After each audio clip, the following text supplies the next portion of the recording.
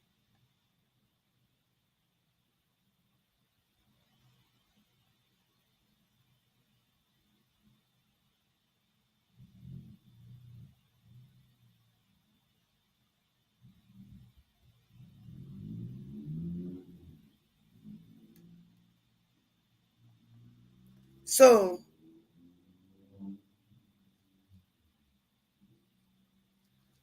okwe pikiri m okwu ka 1 minute biko ka mmechie ma abịa live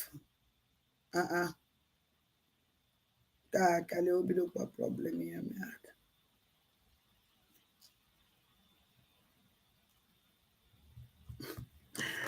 so kale ba I want to obido na. Hello. Hello.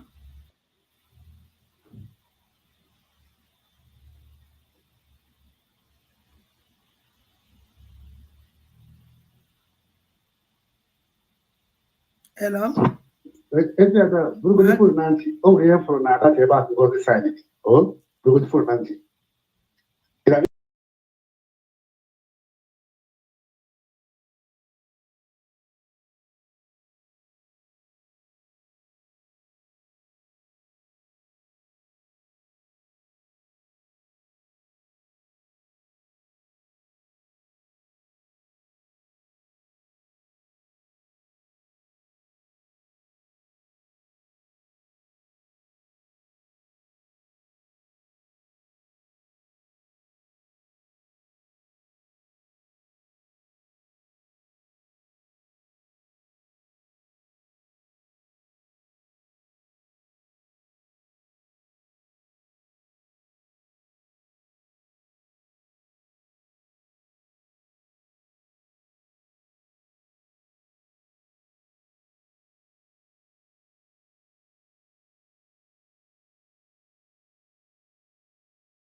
Ndị ọrụ ụmụnne m onye na-akpanụ gbagodu breki o nwere ife nchọrọ ikili ahie na-enye unu n'anya since ka m na-agwa unu n'oge nkele bịara sign or signature sign church signature nwa kwa oge nkele n'aka ekwere m oge nkele n'aka ka o signụrụ si na ama m ife njikwa n'aka and ekwuru m ya ebe a ekwugo m several times na-anya and a na-akwụ na line oge nkele kwuru na line o nwere ndị so oge nkele n'azụ n'ezie n'anya ka unu fụna ọkịta ka Ngozi Olabeze signụrụ this time na-enu anya na-enu oge nkele n'enu oge nkele signụrụ n'enu na-enu Ngozi Olabeze n'okpuru oge nkele kwichi na ọnwụ na Ngozi Olabeze signụrụ oya akwụ na line signụọ n'okpuru oge nkele n'anya mbụdisi nwaanyị nwoke a na-akpọ Uche didn't sign Uche Finland Uche sign any signature na Ngozi Olabeze the same big o ji wee sign Ngozi Olabeze ka o ji wee sign Uche ka o ji wee sign now the same big o ji wee sign Uche o ji wee sign ọrụ onwe ka o ji wee sign ọrụ Uche with a small letter mmadụ na-aba ama m ndị assign hụnụ ama m ndị assign this signature na cabinet Ngozi Olabeze unu ofugo that na mmadụ ịtụ asị jọgburu onwe no voice ụmụnne ncheke onwe ya si no voice ọma nọ na phone ya ka o si na comment section ya m aka ọkwụ na afụ gị agwara m unu na uche oge nkele dị assign ọ kwuru na line ka ibie aka a na-akwụ na line and kwuchi ana m ayọ ka mara na ọ capture mgbe oge nkele dị assign mgbo 555 vision because ọ na-evidie ka ọ mara na ọ capture mgbe oge nkele sign owo that no capture oge nkele sign which means na Ngozi Olabeze nọ n'azụ oge nkele. I didn't see Ngozi Olabeze n'azụ oge nkele. Ngozi Olabeze didn't sign his signature. On ọnụrụ na-ekwu ya na live program ka Ngozi Olabeze jeje sign ọ tinye afa Uche. He's complete. Uche kita ka o sign ya pull forward na ọwụrụ ọgwụ n'ole na the thing too much. More na got through this woman, more na discover now ife na agwụ m ike all the time. More na prove mu now Ngozi Olabeze uzugo nunu uzugo ichezo na kamera dị ya ichezo na ife niile a na-evideo ya video. I have mgbe sign on this signature.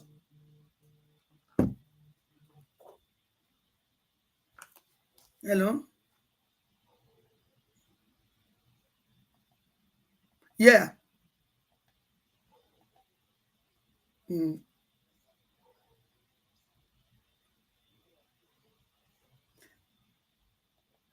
Mm.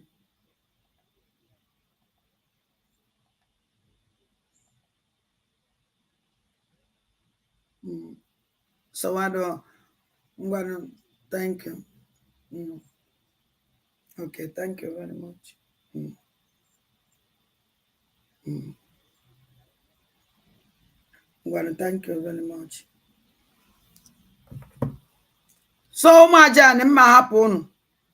I will leave you people. Happen.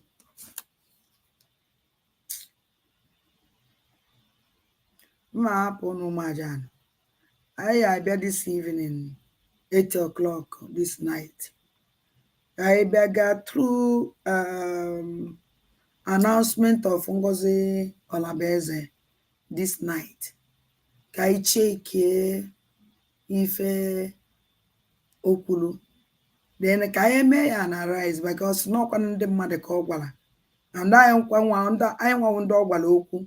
Ya man ife ahụ gwala ndị be anyị ọ dị mma for them or not dị mma for them. Then I entulenya. So ana m ekene unu niile ndị nọ na Twitter, ndị nọ na Telegram, ndị nọ na Telegram o this night meme program na Telegram ekwuo m ya ọzọ. So onye ọ na-abịa na YouTube ahụ na Telegram na Twitter awena na Twitter this night meme program na Twitter unu nọ 593 na Twitter. So biko no ndị Twitter onye ọ na should join me either nije na YouTube, Facebook or na YouTube because na mwa ya continue na akwụ adande mba na ndị egede kwa nwa ogbe ike anwụ ekwufugo m ọzọ na-ekwukwukwa ya again adande mba na ndị egede awọkwa ọgaranya ibe nwụ ogbe ị na-akwụ ụgwọ Twitter na-akwụ ụgwọ YouTube adị m akwụ ụgwọ na Facebook ọ dịla m too much. So bịa nụ unu subscribe ọmmegodo program na YouTube unu chọọ iji eje live na Twitter o nwere ka unu ya esi mekwa ya were eje live na Twitter na ndị chọrọ na ndị na-edisi ndị na-eshi anya na ndị na-ejikwa ya ejekwa live na Twitter. So ụmụ aja na-ekene m unu asị Chineke m gọziele m unu tinye na our Biafra angels na ekpele, very important. Tinye na ekpele, tinye na ọbata obi na ekpele, very important. Tinye no our leader Maazị Nnamdi Kanu na ekpele, tinye na ụmụ Biafra niile, ụmụ aja na niile na ekpele, ọkachasị ada ndị mbụ na ndị egede. Biko tinye no na ekpele. I don't know we are on Wednesday. Mama Biafra. Oh yeah, onye mara ajụjụ nwe ebe o si ewute unu, nwe ebe ihe na-eme na ọ na-adọghị unu mma n'ihu n'obi. Unu eji bịakwute Mama Biafra. Where? Hello? Hello? Yeah, that didn't banana. Ndewo ezi nwanne m, ebiri ọma. Let me like it. Ndewo. In a try. You will keep at ABC. You will keep at ABC a watch so that. Okay. And I him Nakuna. Yes, I'm not gonna put that. Yes, in a try. God bless you. Don't It's about it. And I basically I'll be at your quite deep in I can but more man I cool. Kabara Biafra Udo. Emma, why are they using that's it, train and Aaron na hospital. Because on our Biafra, Mepolan, always get followers every day by day. Yeah, that you free hockey, Umek or whatever, Kono, Kodeka, she care for Biafra. Yes. Oh, Konwaya Honey use. So we're going to tell why I keep. Ọ ga-abịa ime wụ ihe ga-abara ya uru onye ọbụla na-afụgo na ọ bịara bịa destroy beta mara m na Chineke kwere anyị nkwa Biafra ka e disgrace nwa ya ahụ toshi disgrace nene ofu Igbo. This otonto na-eti na 150 Rosaline na ihe so asị. That Otorotoro how the first person been on social media na-ekwu na Okechukwu nkere na akwụrụ ya 150 million. Ọ sịzi na m kwuru n'ụhụ ya n'ọnụ m. It's a useless man. Mem for that nnukwu weta 10. Mụcha iwe ma I continue him maybe with that to 20. Or the first person, even so many people train at this to be na Finland. The word you go I check when now be na Finland. Mwa no be Finland. Everybody no be Finland. Careful how criminal these people dey. I check mwa no Finland though, and don't want to be fuziye. Hey, enjoy ya. Only one of the sees there for 1 week. And I try ya. Every day, this boy have been a program. Information from Finland. Now, Musa, hope your Nigeria should come. Now, why are they running? He's the first person to this fake news. Now, that is just information from Finland. Even that was in saga. Onya ha toro kobo na. Hali ile bocha don gozi orabeza na ko. Onya toro. So our people onya complete big toro. Many of our people emepoganya na mana ihe na gan. Ndo believe wo abo na enwete more followers kwa ndo no na our Biafra land. Yes. But even in Biafra land wa onwedi. Hey. Wow.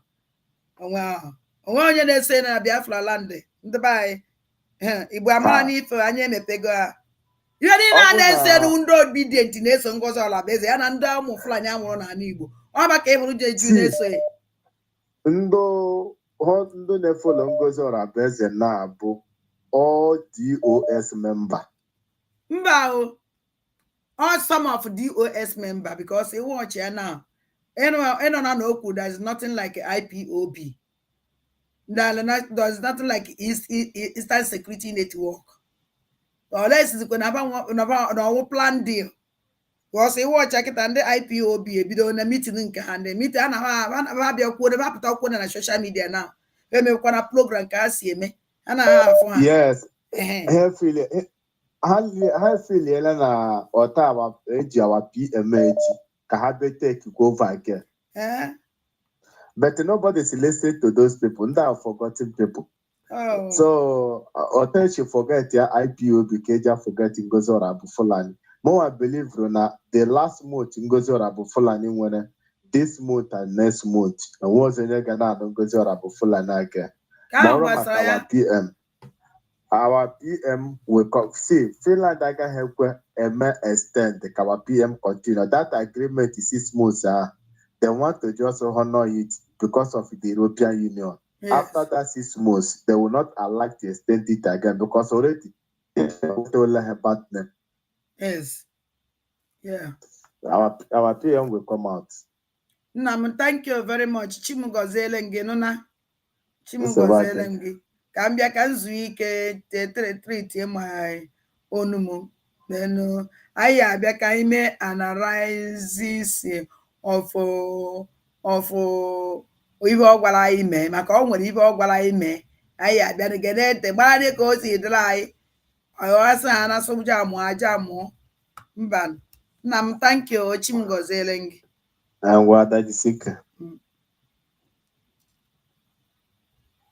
na nwaanyị sef nwaanyị ede egwu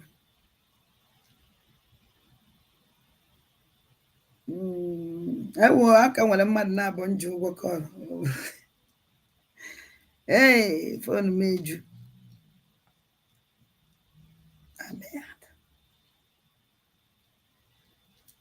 hey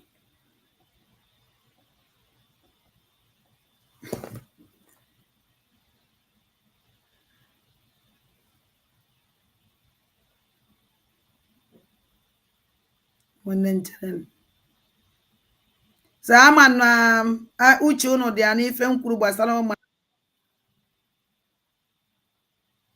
oseti biko mani ya akpachi m azụ I can call fon m juru eju ihe dị ya nụ ka nkụ mma eji aka m wesisi so that ka ma na onye kpọrọ m mkpọkwa biko enye m akpọnwụ biko biko ụmụnne m ọ anyị endie ihe dị na fon akarịrị akarị ihe sendiwa aja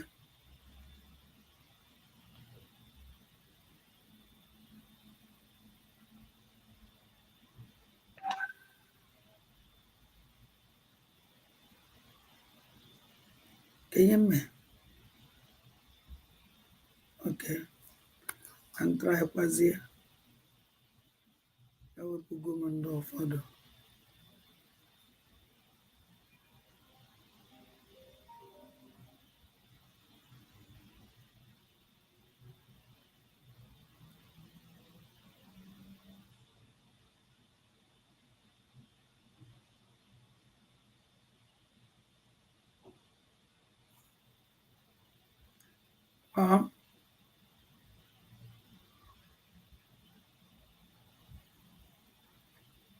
makpọnwụ ba ụmụajani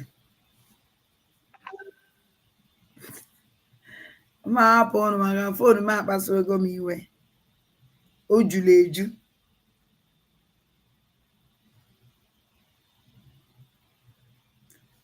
eju so o mee ka ndị nwayọ before m bịa this evening program ka mara ndị mme because ihe ntere chajiri ka nkụ ụmụaja na-ekene m na ụmụnne m ndị nọ na Twitter biko ọwụ na subscribe n'ọjị ugo a na-awara eze subscribe ọ na-ajụ ọjị ugo a na-awara eze because na n'ebe ahụ ka ihe eme program nọ na ememe program na Twitter so that ọ na-amalụ na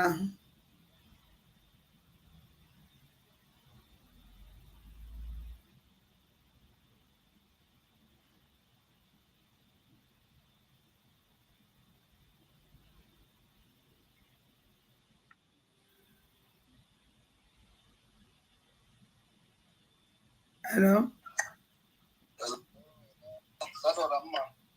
Anna bai ndewo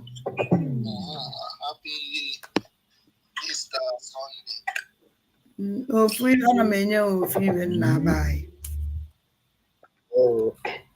na njọs na-egere tụrụ dị isi na-anụ ihe eziokwu na-agwa ụmụ Biafra otu jisi ike na n'ọrụ gị, jisi ike n'ọrụ ọma ị na-arụ. Chukwu na nọ n'eluigwe ya gbago mgbe. And a na-ekwu nke Rose bụ ihe ọ bụ confirm iti mpataka ọta because ọbọzi hozụrụ n'afịa ori ka ọ na-asụzi na afọ ichefu na na ihe m na-ekwu ya onugbu na-apụta nna m. Okay, so onye na-egoro like now ịwọchi Rose and Humble Lion and Ugo 2419 24/7 onye ndị nwere aka ọrụ aha niile na-anụ bụ ndị ha yesterday ha mere joint program. Then Rose join go ha with Ugo 2419 and Humble Lion and o nwere this dimkpa nọ na South Africa na-akpọ na-aza Biafra Exodus TV. That man ahụ ekwefuru ndị a niile na-afọ ọkwa ndị oru mgbe awa prime minister nọ ha bịa ha na-agba egwu na Simon Ekpe Megia. Today naanị bụzi egwu Ngozi Orabaeze ka ha na-agba. Biafra government in exile. Onye bụ the Biafra government in exile? Oh, Simon Ekpa bụ awa prime minister bụ onye mere the thing ọ na-eme exist. Kama onye ọbụla ga-esoro the thing ha bịa sị na Ngozi Ora bụ Fulani. Also, now I was in charge now. Tell them I'm there with the program this woman this evening. About who the genocide then goes all about happen there. We are coming this evening. Okay, and all this our brother like Imoni, sorry, Obi Kubana Merebe Dia na Abuja or Abuja Kamuria ko Imo State. Why Ojibru Bedi ya lawa Abuja? No hapu Imo State Amuria. Kama haga beti ngaka ka measure beha. Onye obula happy beha na agbaga na north. One day these Fulani people will happen to Obi Kubana. It will happen to Chief Priest. It will happen to Imoni. You see all these rich people who doesn't know to go no because these people in Afu so near mind because open a honey neputana no be a jikolo. Uruno febe. Or good in web now support openly. At least in a mequenia na Zuzo now support one unjamuero. But on Kabu no where how I know. Ihanobo Kubana Chief Priest who broke to Nubu. Onye nke kwuru okwu Buhari ihe abịa ha na-eme but egwukwa na-egbu ndị Igbo n'Imo steeti Enugu onwekwa ha na-ekwu ya ma this woman ịma na-eyuzu chegi ya na dọmpụ ya ọ ihe awa leader Maazị Nnamdi Kanu gwara anyị ọkwa Bianca ono Bianca Ojukwu eyuzu chegi ya dọmpụ ya ocho she's a mafia that first time last year before our prime minister detention by the so ihe abụghị ọ na-eme now ọjọọ akwa ka na-ere elu ka Chukwudi Bianca Ojukwu how far na-abụzi ya anya ebe ka ọ nọ today and then she upon ọgụ di ya pụtara alụ ọrụ Biafra onye ọbụla kwete support ọ Biafra bụ this woman they turn to evil to Biafra people which is will never go well with her because aka nka oji na-eme emebishi ala Igbo Bianca Ojukwu so na ndị mebiri ala Igbo na nke ikpeazụ with Ngozi Orabaeze. These people join hands together destroy Igbo land. This thing they made these people in Ananas Nebu Naka Naka. This Bianca Onowu or Bianca Fatima Shetima Fulani woman. Why even not put a back on them or the clean and her own community? Nenugu. Enugu, Abia State, Bonny State, Anambra. Why would Bianca put a baby? There was a lude. Ya chimbe or chudo security ya nanda code. Nakubushinde mad. Ndakoda mad. Ndakoda, onye pokara nda code. Kembe nda code obidoru. Soludo babotara ando soludo. Ondo to soludo. Oya kpoputara. Oya ya ka prime minister na-ekwu that time na. Ndị am na food dịka koda dịka tax force. Ndị a bụ tax force ka ha bụ ọ bụ normal security. All tax force so ọrụ udo na wele call the tax force ka ha bụ. Ewepụtara as a tax force na dị ya tabukwu ile. Na ada ma akpọzi ile ma adapụ na. Ada da mma ama m na this tax force Soludo wepụtara iji ya na-emebi na ndị bayi na-egbu ndị bayi which no madre ya mma. Ya adịrị ya mma. Ngozora bụ Fulani Ngozi Orabu Fulani, her end this month.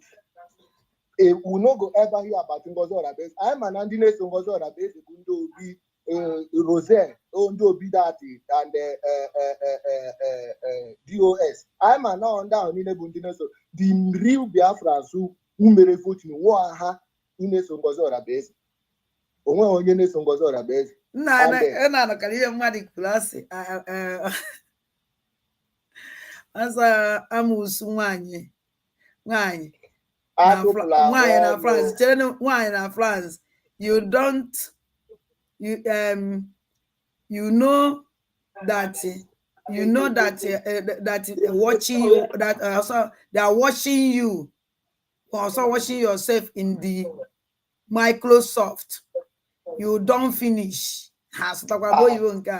Ada hapụ gị na-edo Igbo ka ha dị wee ọkwa onye ahụ deche ozu ike onye ahụ deche ọ ga-akụrụ ndị oshirire ihe anyị mara bụ Biafra mmiri ọma Biafra ọ bụ ibe akwala onwe mmiri ọma Biafra nsogbu adịghị mgbe a kpọchiri wee bịa beeluo m dana ka m gwa gị mmiri ọma Biafra my last born dị 16 years old nwaanyị agụ na ya na-ahụ ebe a even ji ụmụ 12 with different 12 men mgbe nwa nke ikpeazụ ndụ 12 dị 16 ka ị marazi ahụ ndị ọzọ dị na akpọchiri m maka njem m Biafra ahụ ha ji ibe ka ọ wụrụ m akpọchiri awadida maazị Nnamdi Kanu kpọchie ọbata obie ọmụnwa onye ya njezi ọwụrụ aja ibe ọnyanwụ dati hilo ahụ a na-ekwu okwu ya ọnyanwụ dati hilo ehilo must that's that na onye ọna na-abịa na-eje njem nwere onwe ụzọ ife na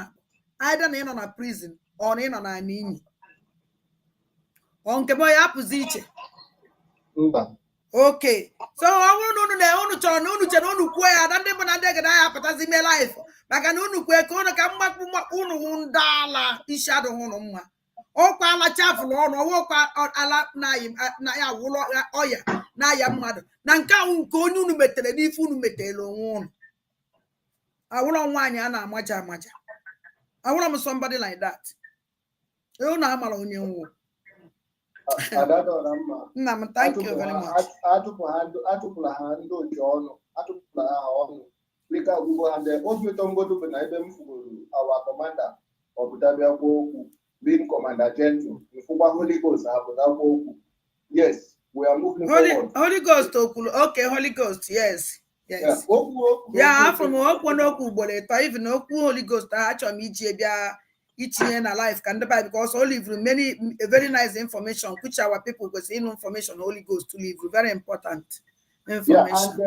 And we go 247 ejirugo na bịa program chino nọ na backyard ya nọrọ na backyard ọsụkwa ya nọrọ na toilet ọ gbasara ya ọ gbasara iwu Biafra ebe ka ndị otu ya nọ ndị otu ya ọ na-ebe and echi niile bapụtakwa basị Biafra Liberation Army Biafra Defense Force Biafra nke ọzọ nna m biko thank you very much sendele m program agwa m na unu fugo 247 o mee program sendele m program udo na ugo 247 mee Ngozi Orabu na edisi madanya ayiye ne and program fa and arise all the time sendele m program ugo 247 na biko okay m ga-esendiri gị na WhatsApp ndo nna ndo ngwa okay mekwe nnọọ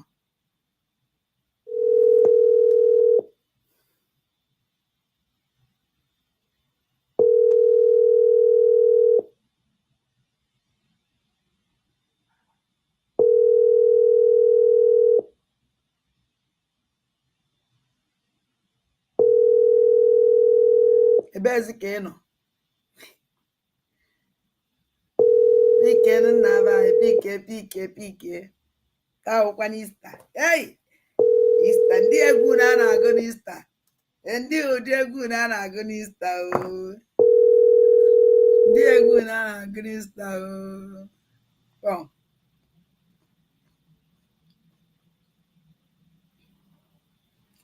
ụmụ ajani unu abụgo ka o si wee dụ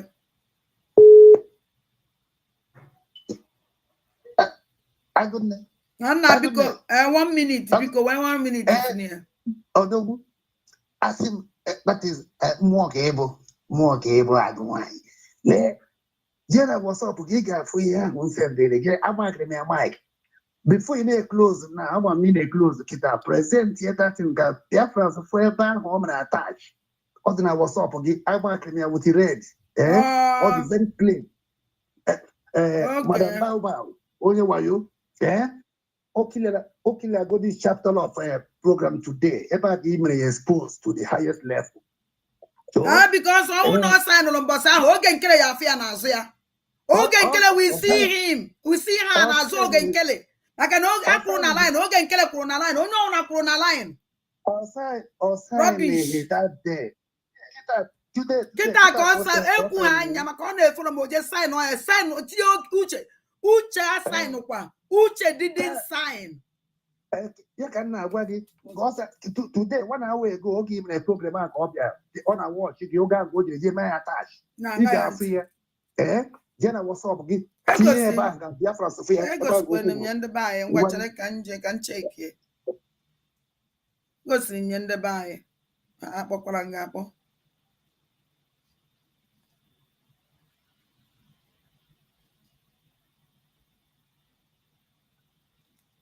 Mba no n'isi ime ya dị mmanụ eze onye mba no n'isi ime ya adị mma